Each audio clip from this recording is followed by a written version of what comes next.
Muhammad Ali didn't know about this. He swapped his name from anti-slave activist Cassius Clay to probably the greatest slaver of all time, Muhammad. Saudi Arabia and Yemen were the last countries to abolish slavery in 1962. The simple reason for this delay is that Islam sanctions slavery like no other religion. The belief is that the more dogmatic you are, the better you are. I hope African Muslims and blacks in general who are sold Islam as the most non-racist religion get to see Islam for what it truly is, a slave-enabling religion. If you are angry at white Christians for bringing immense suffering upon your people, then you have to hold Islam to the same standards.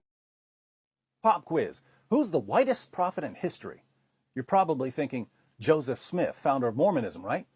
What if I told you there's a prophet out there who's so white, he makes Joseph Smith look like Malcolm X? He's so white, he makes a bowl of vanilla ice cream yell, "Get him out of here, he's blinding me!" He's so white, his 9-year-old child bride didn't need a nightlight.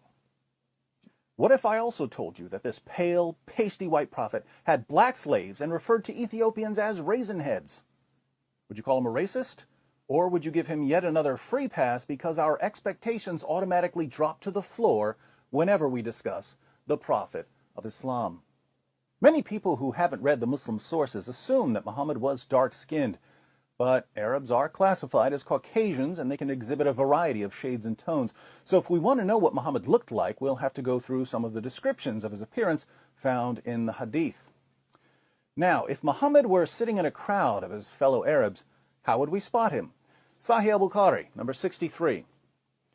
Narrated Anas bin Malik, while we were sitting with the Prophet in the mosque, a man came riding on a camel.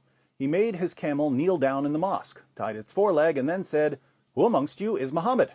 At that time, the Prophet was sitting amongst us, leaning on his arm. We replied, "This white man reclining on his arm."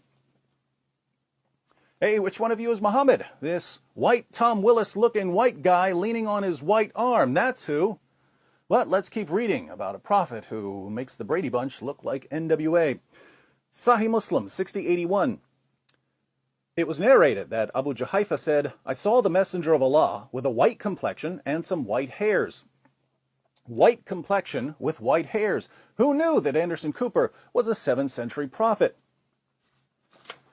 Sahih Muslim 6071. It was narrated from Al-Jurairi from Abu at-Tufail. I said to him, "Did you see the messenger of Allah?" He said, "Yes, he was white, with an elegant face." This guy's so white, he makes Queen Elizabeth look like Queen Latifah.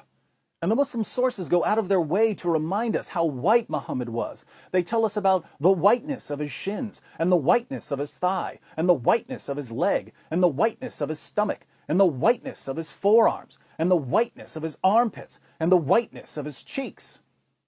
I'll leave you with a quotation from Ash-Shifa, one of Islam's most popular and respected books on Muhammad's life and teachings. Ahmed ibn Sulaiman, Sahnun's companion, said that whoever says that the Prophet was black is killed. The Prophet was not black. Calling Muhammad a black man was a death penalty.